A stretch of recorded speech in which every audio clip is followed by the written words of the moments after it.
પરમાત્માને જાણવાનું ફળ કયું?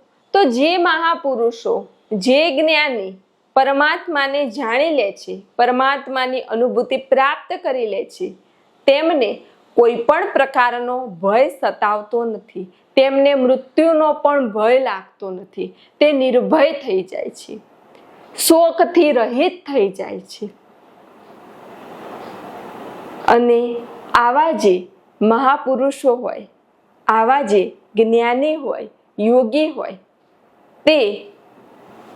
તેમનું મૃત્યુ આવવાનું હોય ને એ પહેલા જ તેમને ખબર પડી જાય છે. તે જગતને જાણ કરી દે છે કે હવે મારે શરીર છોડવાનું છે.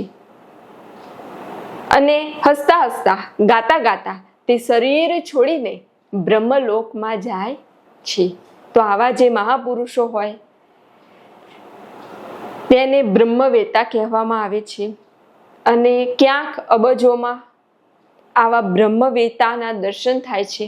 આવા બ્રહ્મવેતા મહાપુરુષોનું સાનિધ્ય મળે તો ખરેખર જીવન સાર્થક થાય છે.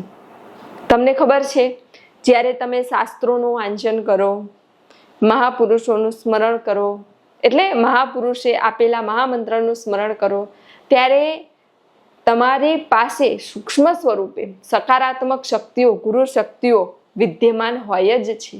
તમે અનુભવ કરીને જુઓ.